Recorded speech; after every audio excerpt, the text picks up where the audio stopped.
우리 지난주까지 연초부터 우리 독일 한마음교회 제자훈련 내용을 주축으로 우리가 말씀을 나누었습니다. 일부는 영적 습관의 이해와 정착이라는 내용으로 우리가 함께 나누었고요. 두 번째 2부는 복음 DNA에 대해서, 그리고 의인에서 의인이 되면서 그리고 성화되는 과정까지 우리가 함께 살펴보았습니다. 즉 복음에 대해서, 그리고 성도인 우리의 삶에 복음의 역사가 좀 더 현실적으로 잘 나타날 수 있는 방법에 대해서 우리가 좀 더 제대로 알아가는 그러한 귀한 시간이 되었으리라 믿습니다. 남은 내용이 있는데요, 그 내용은 복음의 생명력을 땅끝까지라는 그러한 제목의 내용입니다. 즉 성도인 저와 여러분, 구원받은 저와 여러분, 하나님의 자녀가 된 저와 여러분, 어떠한 삶을, 그 복음 DNA 그거를 붙들고 어떠한 삶을 결단하고 어떻게 살아가야 하는지, 그리고 무엇을 위해 우리가 살아가야 할지에 대한 내용입니다.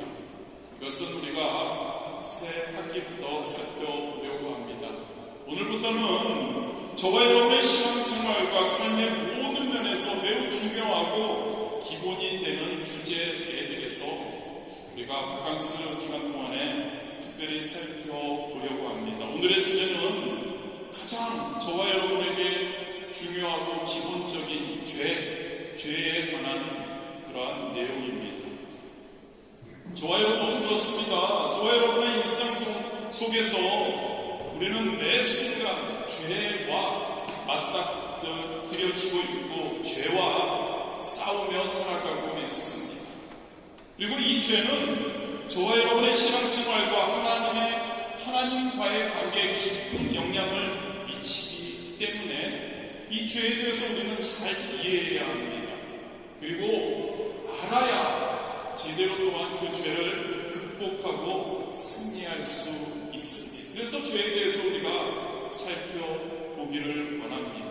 여러분, 죄는 하나님과 저와 여러분이 누구라고요? 구원받은 자, 자녀, 성도죠. 저와 여러분의 관계를 깨뜨립니다. 죄는 저와 여러분이 영적으로 죽음에 이르게 하는 원인이 되는 심각한 문제입니다.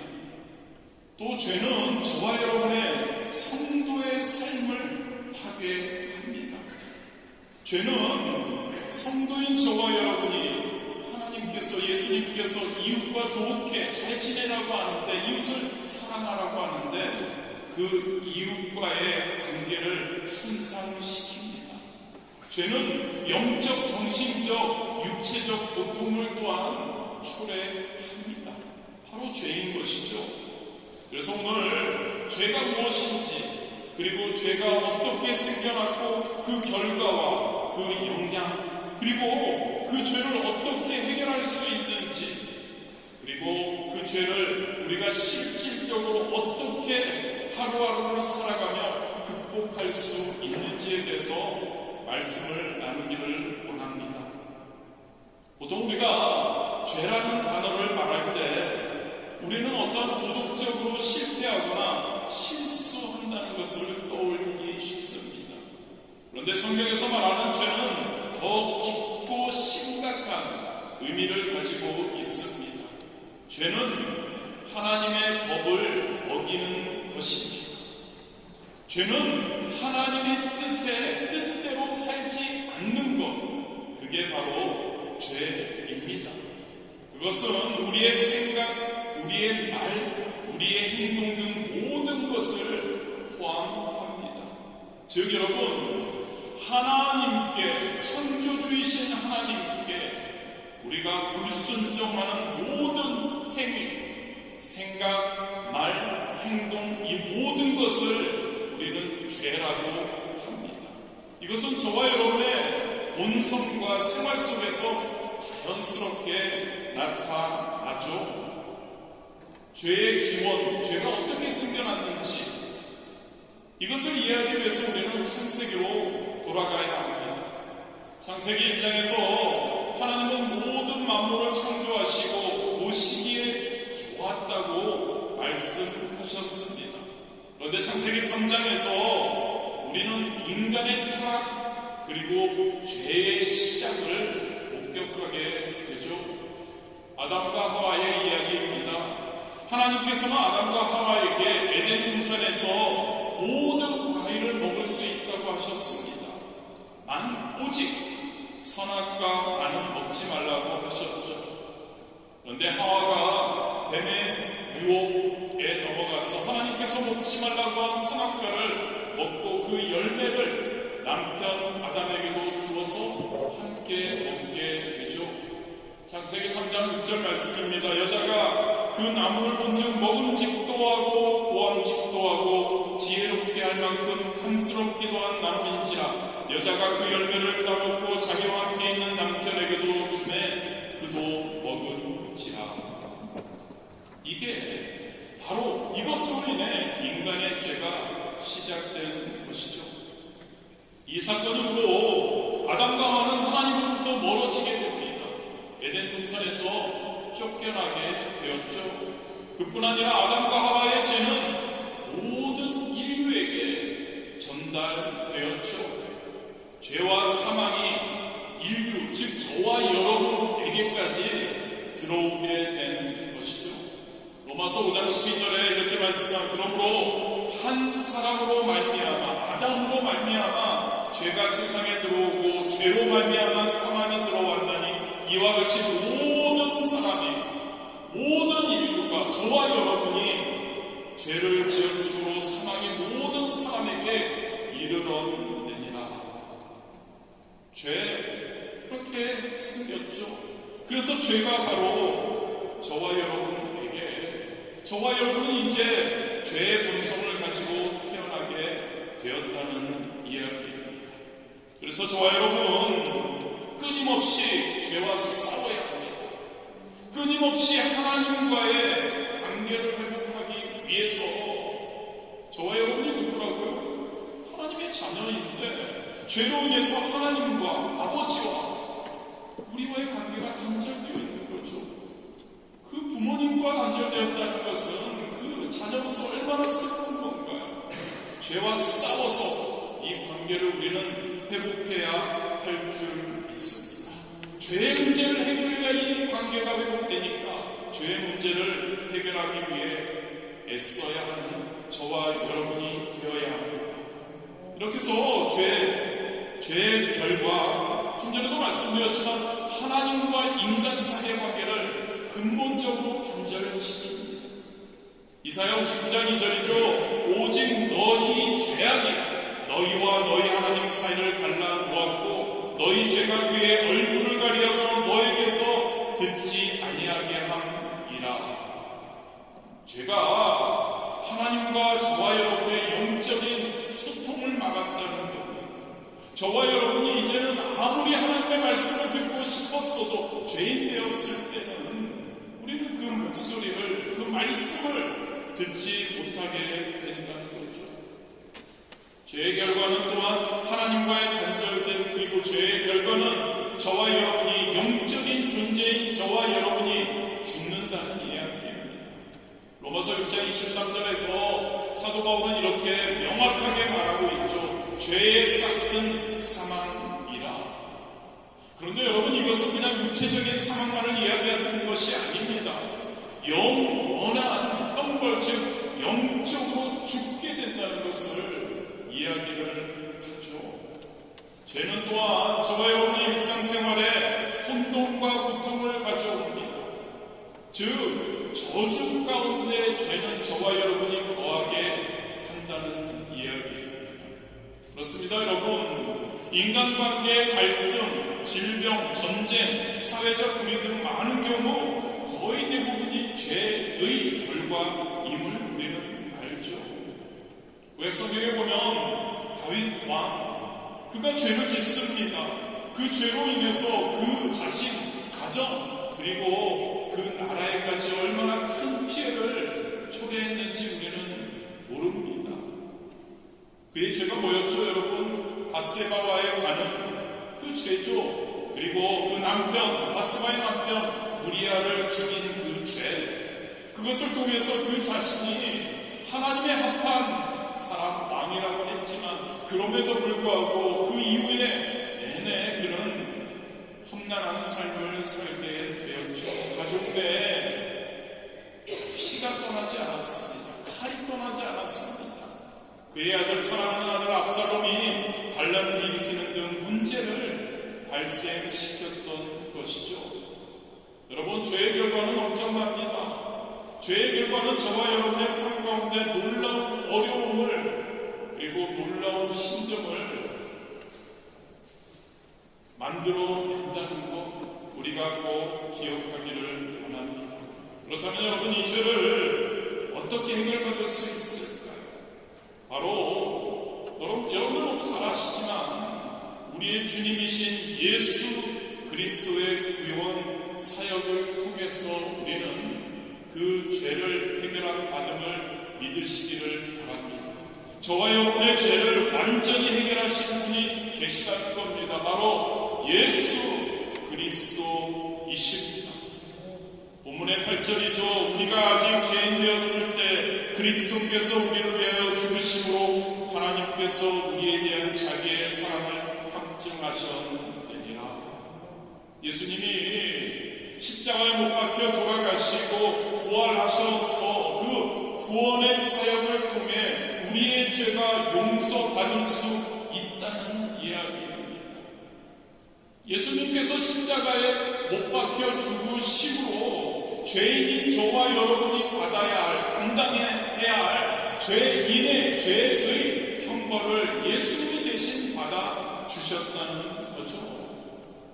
하나님이 우리를 사랑하셔서 우리에게 은혜를 베풀어 주신 겁니다. 저와 여러분이 죄에서 구원받는 죄의 문제를 해결할 수 있는 방법은 유일하게 요한복음 3장 16절의 말씀이죠. 하나님이 이 세상을 이처럼 사랑하사 독생자를 주셨으니 이는 그를 믿는 자마다 멸망하지 않고 영생을 얻게 하려 하심이라. 할렐루야.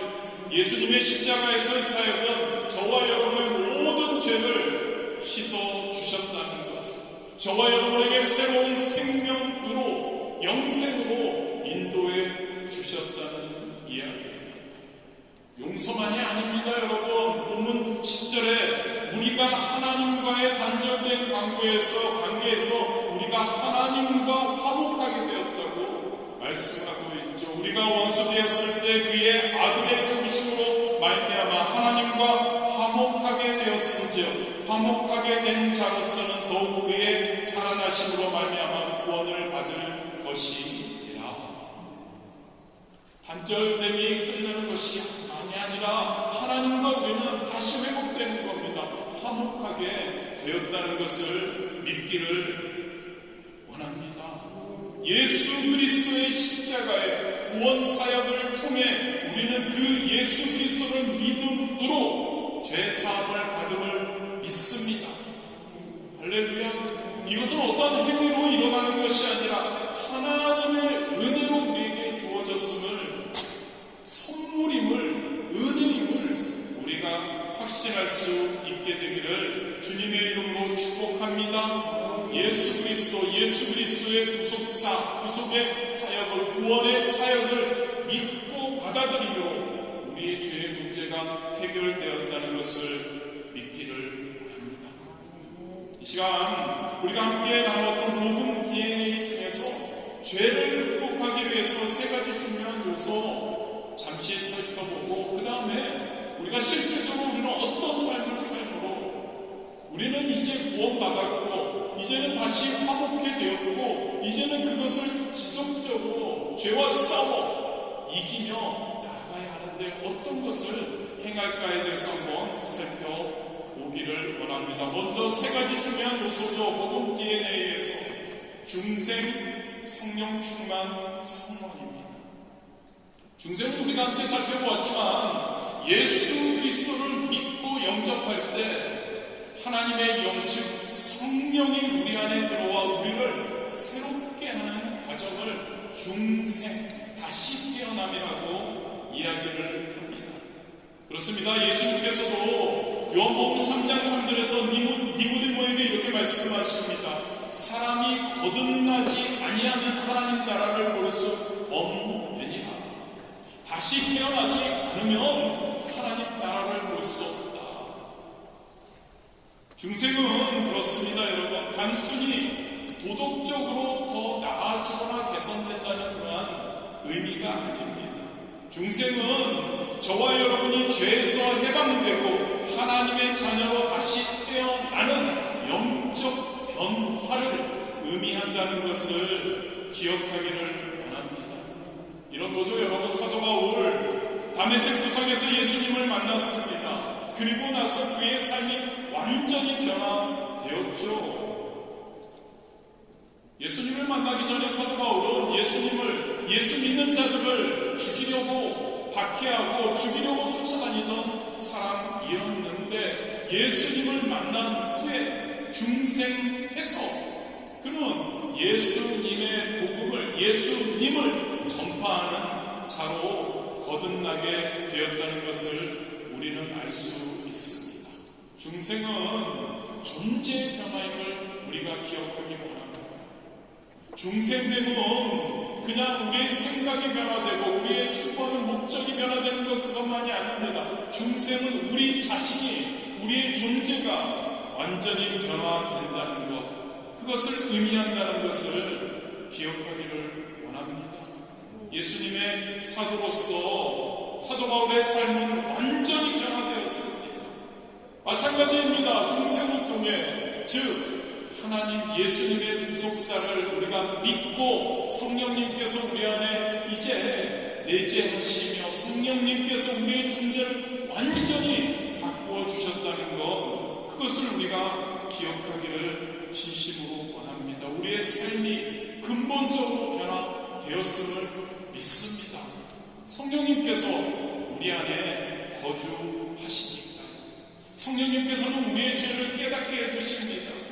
그리고 우리를 새로운 피조물, 죄를 이기는 피조물로 만들어 주시는 거죠. 고린도후서 5장 17절입니다. 누구든지 그리스도 안에 있으면 새로운 피조물이라. 이전 것은 지나갔으니 보라, 새 것이 되었도다.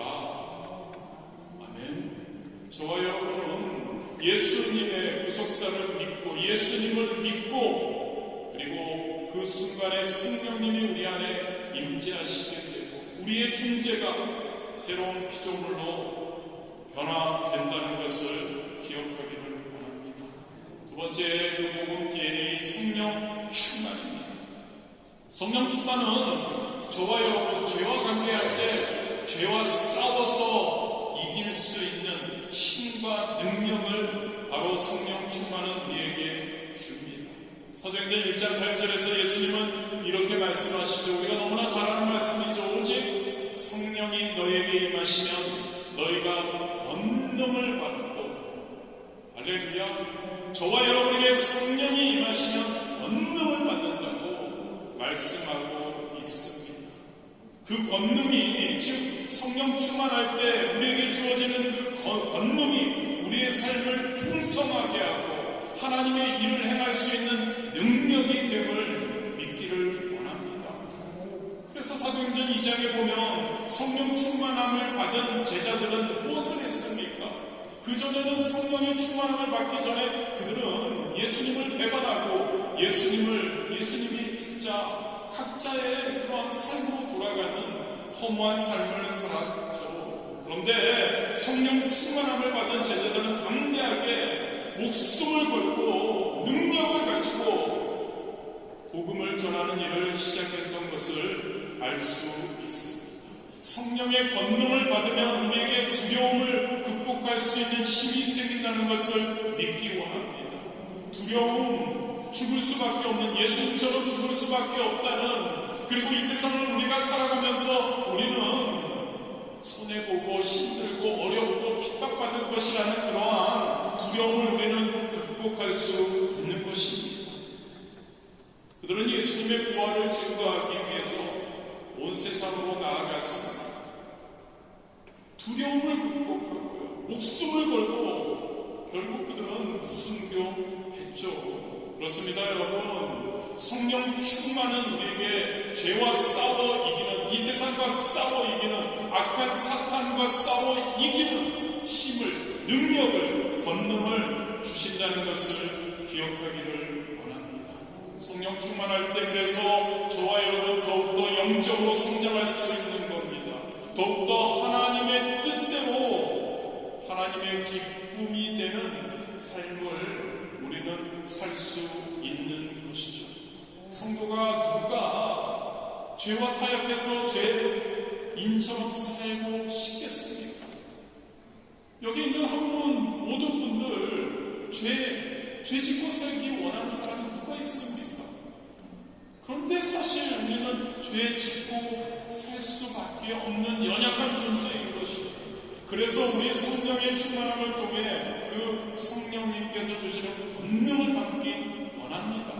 죄와 싸워 이길 수 있게 되기를 원합니다. 더욱더 하나님이 기뻐하시는 영적인 그러한 파워를 가진 그러한 성도님들로 거듭날 수 있게 되기를 원합니다. 매일의 삶에서 저와 여러분 성령 충만해서 죄를 이길 수 있게 되기를 원합니다. 죄를 이겨서 하나님의 원하시는 하나님의 뜻을 이루는 하나님의 뜻을 행하는 그러한 삶 사랑하는 저와 여러분 되시기를 주님의 이름으로 축복합니다. 세 번째 복음 DNA 중에 우리가 지난주에 살펴본 성화입니다. 성화는 우리가 날마다 예수님을 닮아가는, 즉 온전히 거룩함을, 예수님과 같이 거룩함을 이루어가는 과정을 성화라고 합니다. 이것은 지난주에도 함께 살펴보았지만 이것은 단기적으로 되는 것이 아닙니다. 평생에 걸쳐서 지속되는 과정이죠. 데살로니가전서 4장 3절에 하나님의 뜻은 이것이니 너희의 거룩함이라고 말씀하고 있습니다. 성화되어 가야 한다는 것이죠.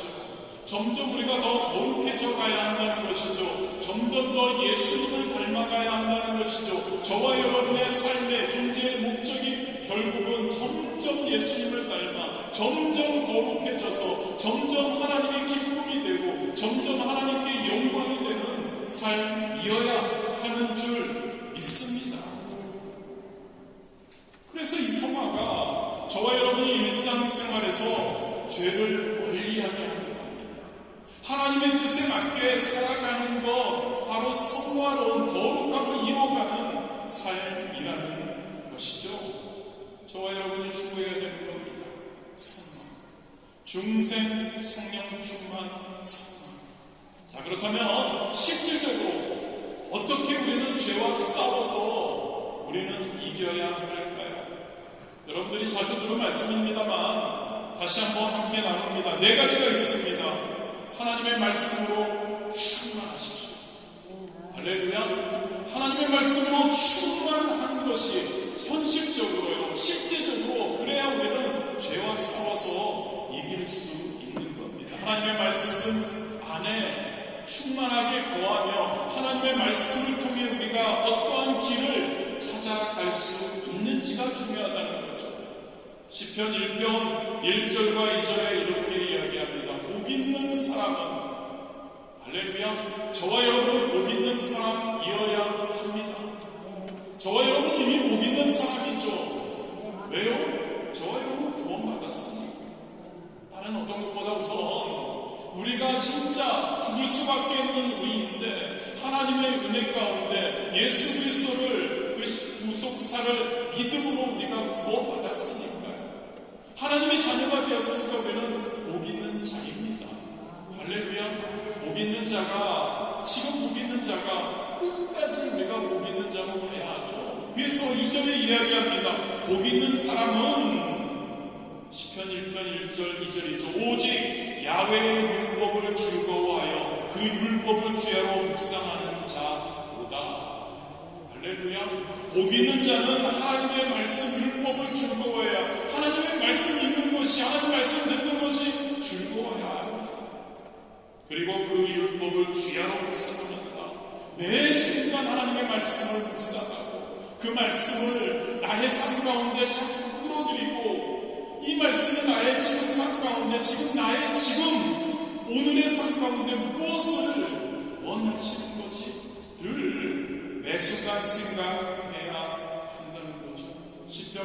시편 11절에 이렇게 말씀합니다. 내가 주께 범죄하지 아니하려 하여 주의 말씀을 내 마음에 두었나이다.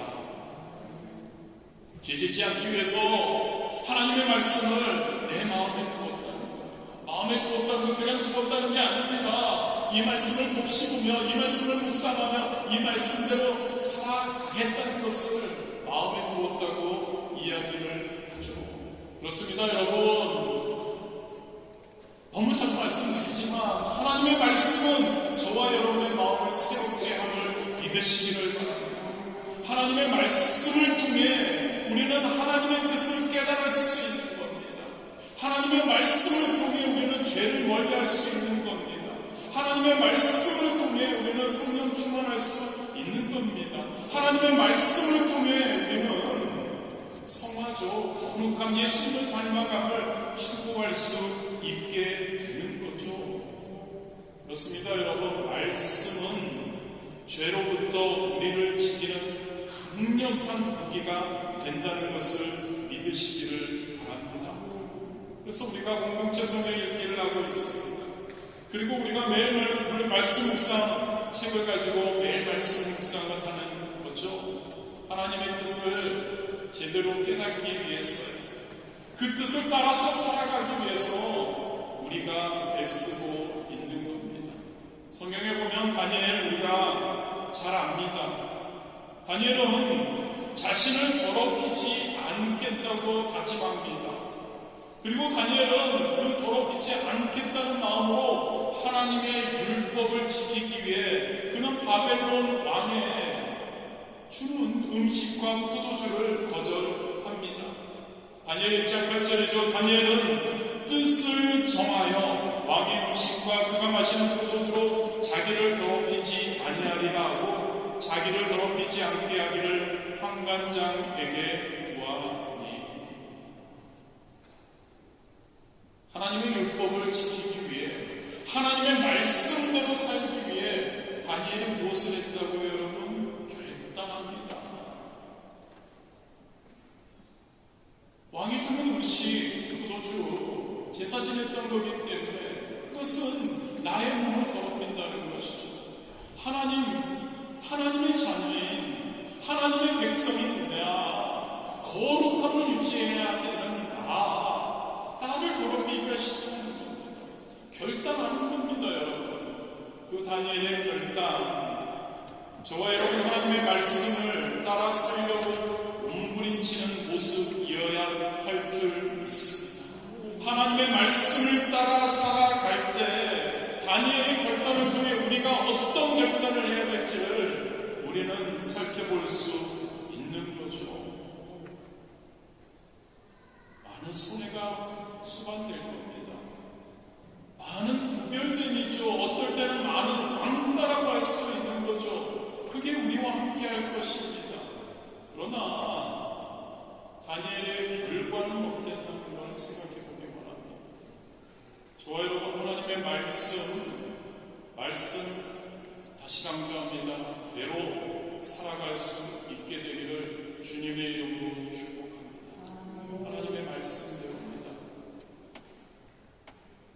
하나님이 오늘 저와 여러분에게 말씀해 주시고 하나님께서 저와 여러분이 하나님의 말씀을 읽을 때 공동체 성경 읽기를 통해 그리고 개인적으로 하나님의 말씀을 듣고 읽을 때 하나님의 주시는 우리에게 주십니다. 개인적으로 주십니다.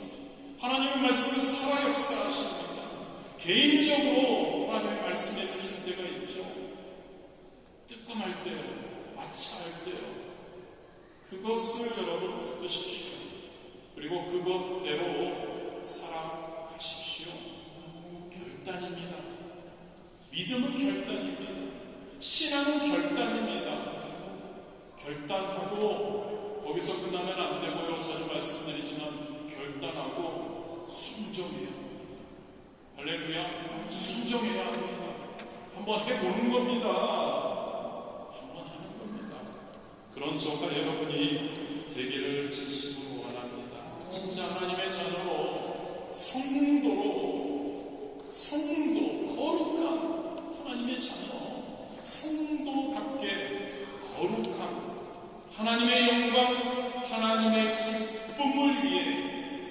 결단하며 말씀 충만함으로 살아가는 저와 여러분 되시기를 주님의 이름으로 축복합니다. 두 번째로 실제적으로 우리 어떻게 살까요? 기도죠. 기대하셨죠? 기도 충만. 기도 충만할 때 우리는 하나님과 긴밀한 교제가 유지됩니다. 하나님과 긴밀한 관계를 우리는 유지할 수 있는 거죠. 우리가 이번 안에 붙들고 가는 말씀 빌보 4장 7절은 아니고 6절 말씀이 뭔가요? 사도 바울이 이야기하죠. 아무것도 염려하지 말고 다만 기도와 간구로 너희 구할 것을 감사함으로 하나님께 아뢰라. 그리하면 뭐죠? 모든 지각에 뛰어나신 하나님의 평강이 너희 마음과 생각을 그리스도 예수 안에서 지키시리라. 할렐루야. 뭐라고 이야기합니까? 기도와 간구로 염려하지 말고 감사함으로 하나님께 아뢰라고 말씀하고 있죠. 그러면 하나님의 평강을 주신다는 겁니다. 기도는 하나님과의 그 관계를 유지시켜 줍니다.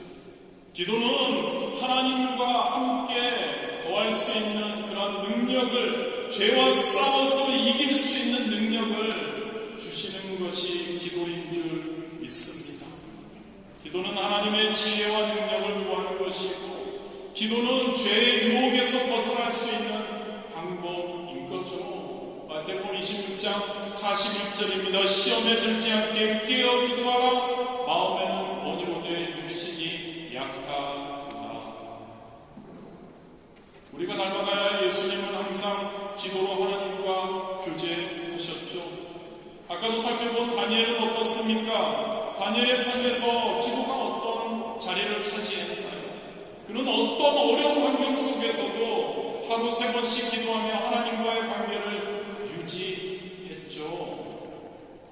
하나님의 도우심을 항상 구했고 하나님의 인도하심을 받으려는 다니엘의 모습이죠. 결단하고 거룩하게 살겠다. 하나님의 말씀대로 살겠다. 그리고 그것은 하나님과의 하루에 3번씩 기도하는 그 기도의 그 관계를 통해 이루어졌다는 거죠. 다니엘 6장 10절이죠. 다니엘이 이 조서에 왕이 도장이 찍힌 것을 알고도 자기 집에 돌아가서는 윗방에 올라가 예루살렘을 향하여 전에 하던 대로 하루에 3번씩 무릎을 꿇고 기도하며 그의 하나님께 감사하여 할렐루야. 기도하는 거죠. 감사하며 기도하는 거죠. 기도에 대해서도 좀 나누었죠. 불평하면서 기도하는 건 기도가 아니라는 거죠. 감사하며. 어떻게 감사할 수 있죠, 여러분? 우리 하나님은 어떤 분이시라고요? 전능하신 하나님이신 줄 믿습니다. 할렐루야. 천지를 지으신 하나님이시죠. 우리의 아버지가 되시죠. 사도신경에서 우리가 매번 매 예배마다 고백하는 내용입니다. 그 하나님께서, 전능하신 하나님께서, 천지를 지으시는 그 전능하신 하나님께서 우리의 아버지가 되시는데, 그 하나님께서 우리의 기도를 들어주시는데, 그렇다면 우리가 무엇을 염려할 것이냐? 하나님의 평강이 우리에게 있을 겁니다. 감사함으로 기도하십시오.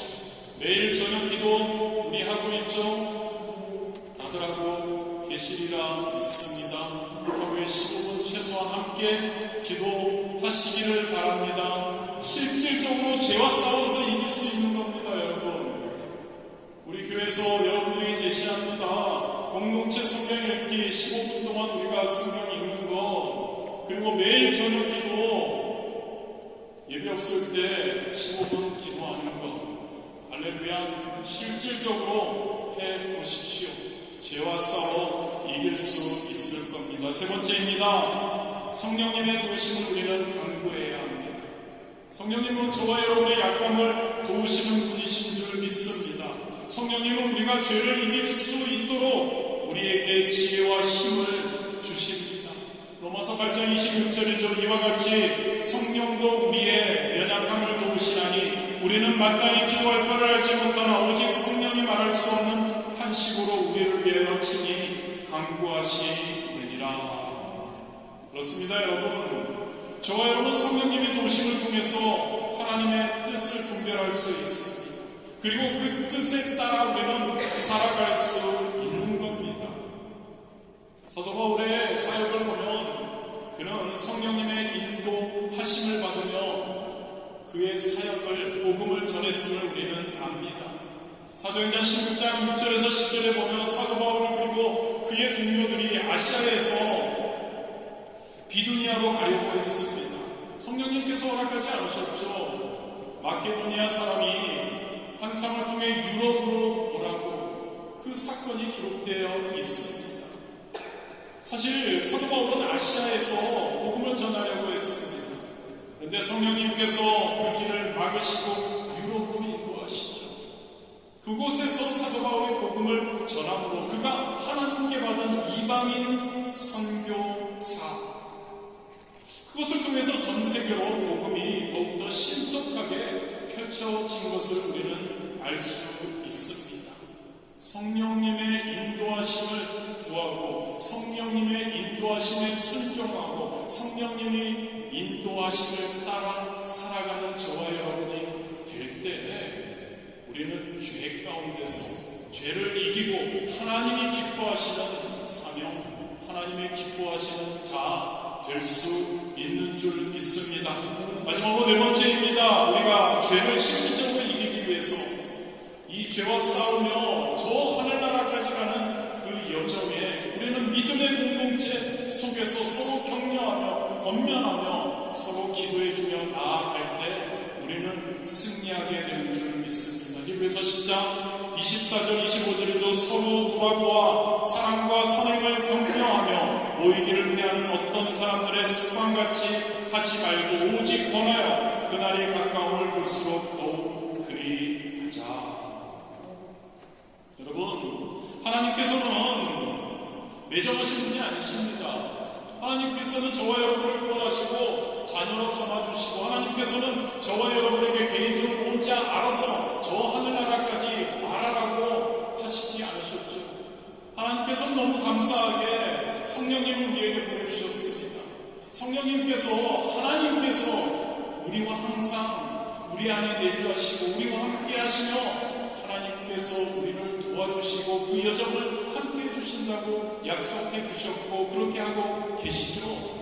그리고 하나님께서는 교회를 만드셨습니다. 믿음의 공동체를 만들어 주셨죠. 믿음의 공동체 안에 거하면서 그 믿음의 공동체 안에서 서로 합력하고 서로 응원해주고 서로 넘어질 때 같이 일으켜주고 죄를 지으려고 할 때 권면해주고 다시 함께 갈 수 있도록 인도해 주시는 하나님이신 줄 믿습니다. 서로의 믿음을 서로 성숙해질 수 있도록 서로 힘을 주어야 하고 죄 가운데 거할 수밖에 없는 어떠한 어려운 상황 가운데 있을 때 서로를 중보해주고요. 서로 권면해주고 서로 함께 손잡고 저 하늘나라까지 오라고 우리에게 교회를 만들어 주셨다는 것을 믿으시기를 바랍니다. 함께 공동체 안에 믿음의 공동체 안에서 죄를 이기며 나아가는 저와 여러분 되시기를 주님의 이름으로 축복합니다. 말씀을 마무리합니다. 죄 우리의 영혼을 파괴합니다. 죄 하나님과의 관계를 단절시킵니다. 죄 하나님으로부터 우리를 멀어지게 합니다. 그런데 저와 여러분 예수 그리스도의 구원 사역을 믿음으로 우리는 죄에서 해방될 수 있음을 믿습니다. 할렐루야. 우리는